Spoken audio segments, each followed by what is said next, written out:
Hello foodies, this is Samira juicy. আজকে আমি আপনাদের সাথে টিপস অ্যান্ড ট্রিক্স সহ কিভাবে এই রেসিপিটি চুলায় সহজে তৈরি করা যায় এটা শেয়ার করব। So let's go to my kitchen and cook. Tandoori chicken বানানোর জন্য আমি এখানে মুরগির মাংস নিয়ে নিয়েছি 1 কেজি। আমি এখানে মুরগির বুকের আর রানের মাংস নিয়েছি, আপনারা চাইলে যে কোনো পিস দিয়ে করতে পারেন।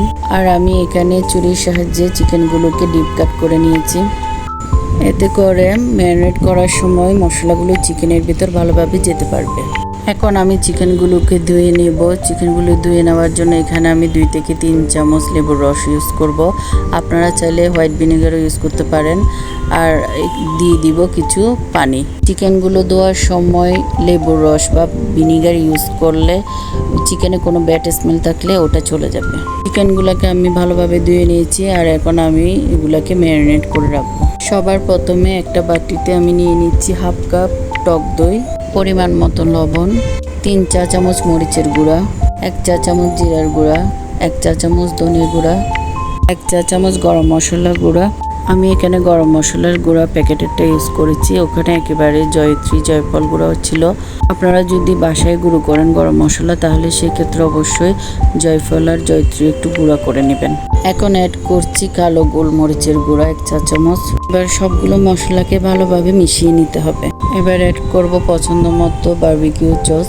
এটা সাধারণত তান্দুরিতে সবাই ইউজ করে না, আমার ভালো লাগে দেখে আমি করলাম, আপনারা চাইলে স্কিপ করতে পারেন। এবার এখানে অ্যাড করছি 1/2 কাপ পরিমাণ সরিষার তেল। এই সরিষার তেলটা এখানে তান্দুরি চিকেন অবশ্যই লাগবে, কোনোভাবে স্কিপ করা যাবে না। অ্যাড করছি 1 টেবিল চামচ লেবুর রস।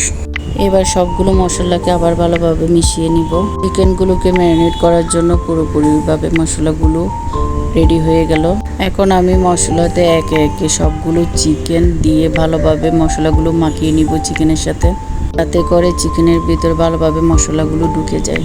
এখানে আমি এখন একটু 1 চা চামচ করে আদা রসুন বাটা অ্যাড করছি।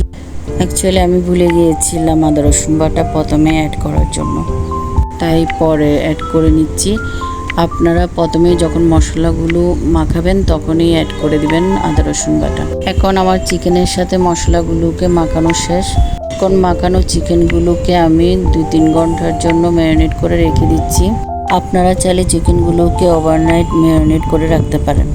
চিকেনটা যখন প্রপারলি ম্যারিনেট হয়ে যাবে, চুলায় আমি একটা প্যান বসাবো। চিকেনগুলোকে ভাজার জন্য প্যানে আমি বেশ কিছু সরিষার তেল দিয়ে দিব। এবার চুলাটাকে হাই হিট করে দিতে হবে।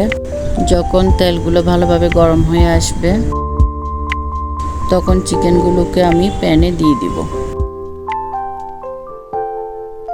এক পাশ কিছুটা হয়ে আসলে চিকেনগুলোকে আমি উল্টিয়ে দিব। এভাবে এপাশ ওপাশ করে দুনো পাশ ভালোভাবে কুক করে নিব। চিকেনগুলোর উপরে কিছুক্ষণ পর পর আমি সরিষার তেল আর সস ব্রাশ করে দিব। নর্মালি তন্দুরি চিকেনগুলো যেহেতু তন্দুরি চুলার ভিতরে কয়লা দিয়ে কুক করা হয়, ফলে তন্দুরি চিকেনগুলোতে কয়লার একটা স্মোকি ফ্লেভার থাকে। সো এখন আমি তন্দুরি চিকেনগুলোকে একটা কয়লার স্মোকি ফ্লেভার দিব। এটার জন্য একটা কাঠ কয়লাকে আমি একটু চুলায় গরম করে লাল করে নিব। কয়লাটা ছোট একটা বাটিতে নিয়ে একটু তেল দিয়ে দিব। গরম কয়লার উপর তেল দিয়ে দিলে ধোঁয়া বের হবে।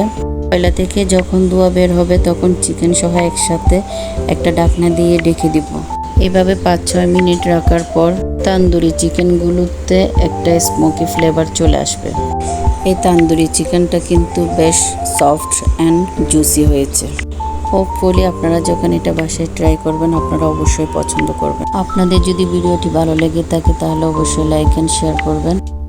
আর এরকম আরও ইন্টারেস্টিং রেসিপি পেতে অবশ্যই চ্যানেলটি সাবস্ক্রাইব করবেন। সবাই অনেক বেশি ভালো থাকবেন।